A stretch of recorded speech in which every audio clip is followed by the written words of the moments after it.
Tahu saya seorang saja daripada dalam sekolah menengah, secondary school, and then dia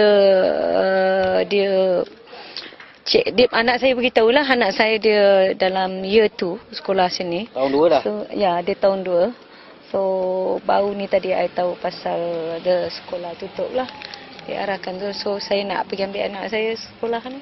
I think the only best way to do is kita nak kawal anak pun susah when they are only 9 years old.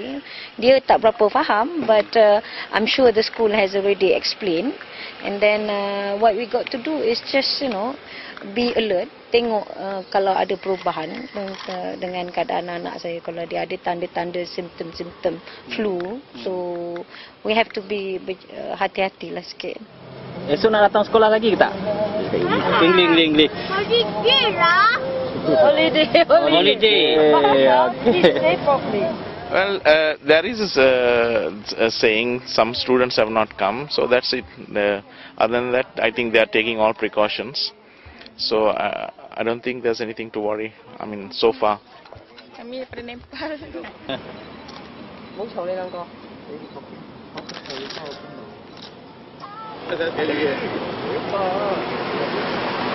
Mas ada apa? Ni kan? Sekolah ni kan? Yang sekolah ni directive tu. Sini.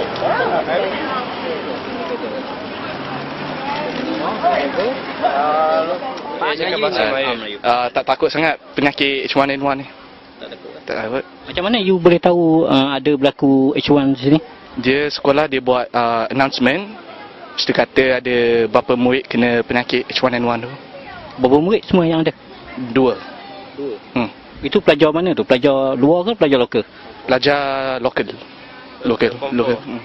Form 4 students. Satu lagi Form 4 juga. Form 5 student. Dengan Form 5 lah. Ada lelaki ke perempuan ni? Tu kita tak tahu lah. Tak tahu lah. We have just received the directive just now from the ministry. In fact, we received the call in the middle of the press conference that we had in Damansara just now. So we received the call when they were on their way here, and they've told us that we need to close the school.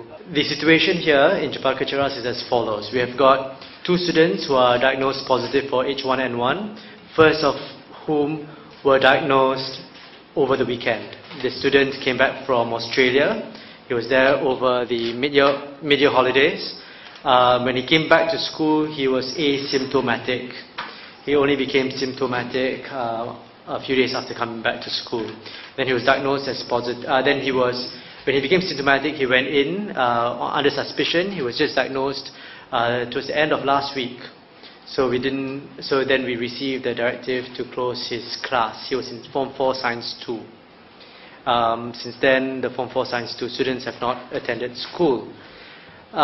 He has since, we've been in communication with him. He's now well, he's no longer symptomatic, but his quarantine period ends today. He's supposed to come back tomorrow, but of course the school has just been closed, so he's going to come back in a week's time.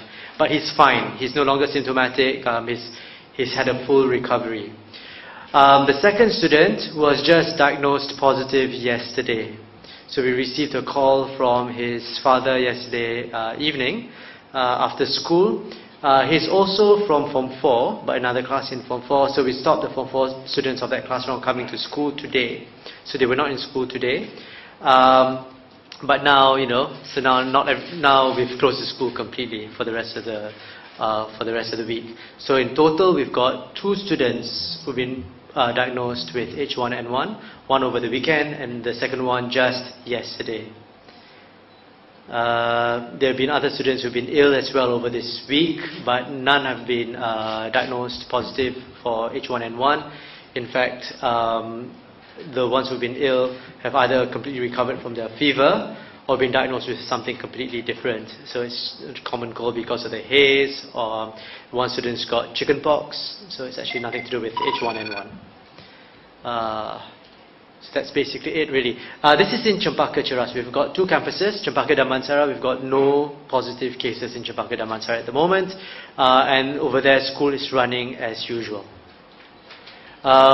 we are not worried about this because our students are still continuing lessons, but they're continuing lessons at home. We have got a virtual learning environment. The reporters who were in Damansara had a preview of this. Basically, all our Cempaka campuses, the students are on laptops, all the secondary school students, so they are able to continue lessons virtually. So it's online. We have a virtual learning environment. We've got our own platform where they enter, so they have their username and password, and they get all learning materials on there.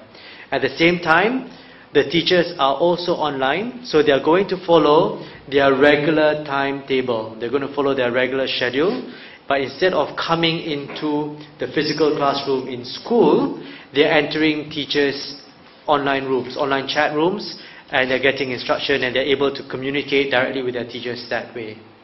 In addition to that, they're also going to be given handouts and lesson support materials like movie clips and podcasts and that sort of thing online. We've packaged them. It's actually on our learning platform. If you like, we're just preparing to show you what that looks like in a while. Through our online platform, we are able to communicate with our students as well, and this is how we've been telling them, giving them updates on the H1N1 situation in school. Over the last weekend, there have been varying reports over several media, on the situation in school. So it created a bit of confusion, but we have the actual figures, so we've been able to inform of them through this online platform. So here, we've told them that they come back in a week's time. If anything were to change due to any directive from the ministry, this is how we are going to communicate with them. Okay, we just got the thing from the ministry, we can put it out there. What we can do is we can actually give you a screenshot of the notice that we put up online. Because that's how our students, they're not going to go to the gate and check. They're just going to go online, and they're going to... Yes, no, you won't be able to see this notice on our website because you need a username and password. But what we will do is we'll take... It looks like that, actually. That is yesterday. So what we'll do is we'll take a screenshot of this, and if you can give us your email address, we'll email the screenshot to you. You may want to use that. That is how our students know whether to come to school or not. Okay. Any other questions that you want to ask? Look there.